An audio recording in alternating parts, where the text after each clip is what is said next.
சென்னை நகரின் தெருக்களில் குவிந்த சிறுவர்கள் காலை முதலே புத்தாடைகள் அணிந்து பட்டாசுகளை வெடித்து கொண்டாடி வருகின்றனர். இதுகுறித்து செய்தல் விவேக்கிடம் கேட்கலாம். விவேக், சிறுவர்கள் எப்படி தங்களோட தீபாவளியை கொண்டாடிட்டு இருக்காங்க, அது பற்றி சொல்லுங்க.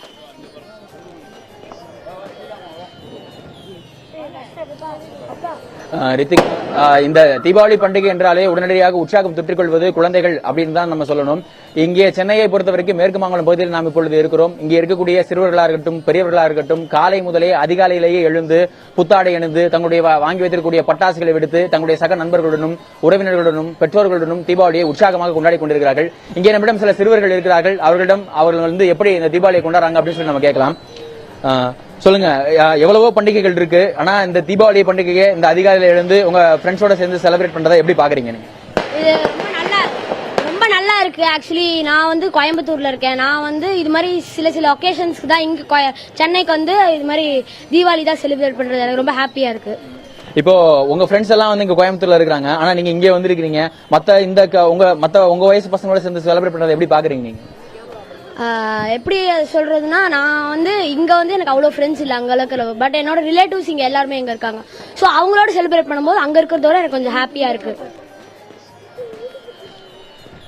ரித்திகா, நீங்க கேட்டிருப்பீங்க, வெளியூர்ல இருந்து இங்கே வந்திருந்தாலும் கூட இந்த பண்டிகையை உற்சாகமாக வரவேற்பதாகவும் இங்கே இருக்கக்கூடிய உறவினருடன் சேர்ந்து கொண்டாடுவதாகவும் சொல்கிறார்கள். இங்க நம்மிடம் சில பெண்கள் இருக்கிறார்கள், அவர்களிடம் கேட்கலாம் அவர்கள் எப்படி இந்த காலகாலமாக இந்த தீபாவளியை கொண்டாடுகிறார்கள் என்று.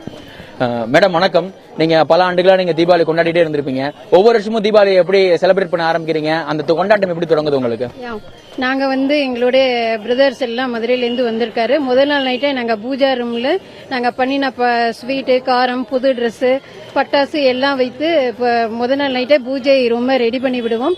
அதிகாலை சீக்கிரமே வீட்டில் இருக்கிற பெரியவங்க எந்திருந்து விளக்கு ஏற்றி தேங்காய் உடைச்சு கற்பூரம் காமிச்சு சாமிக்கு நைவேத்தியம் பண்ணின பின்னாடி பெரியவங்க எண்ணெய் தேய்ச்சி குளிச்சுட்டு மற்றவங்களுக்கு எல்லாருக்கும் தலையில எண்ணெய் வச்சு எல்லாரும் குளிச்சுட்டு வருவாங்க. அப்புறம் விளக்கேற்றிட்டு முன்னாடி தீபாவளி லேகியம் எல்லாருக்கும் கொடுப்பாங்க. எல்லாரும் தீபாவளி லேகியம் சாப்பிட்ட பின்னாடி ஸ்வீட் சாப்பிட்டுட்டு புது ட்ரெஸ் கட்டிட்டு பட்டாசு வெடிக்க எல்லாருமே கீழே இறங்கி வருவோம். மேடம், இப்போ பல வருஷமா நீங்க தீபாவளி கொண்டாடிட்டு இருப்பீங்க. ஒவ்வொரு வருஷமும் அந்த சேஃப்டி ஃபேக்டர் ஒன்று இருக்கு இல்லையா? குழந்தைங்க எல்லாரையும் பாத்துக்கிறது, அவங்களுக்கு எதுவும் ஆயிடாம பாத்துக்கிறது, அதை எப்படி செய்றீங்க? மத்தவங்களுக்கு அதை எப்படி சொல்லி கொடுக்குறீங்க நீங்க?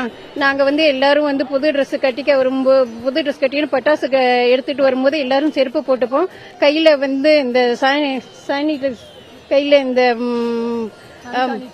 அன்சானிடைஸ் கையில தடவிட்டு மருந்து எதுவும் கையில போடாம அன்சானிடைஸ் கையில தடவிட்டு வருவோம். ஊதுபத்தியை தள்ளி வச்சுட்டு ட்ரெஸ் எல்லாம் நல்லா குடிச்சிட்டு சேஃபா பட்டாசு விடுவோம்.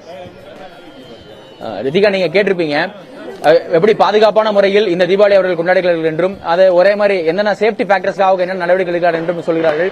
இதே போன்ற உற்சாகம் தான் இந்த ஏரியா முழுவதும் இருக்கிறது, சென்னை முழுவதும் இப்படித்தான் இருக்கிறதாக பார்க்க முடிகிறது. ரித்திகா.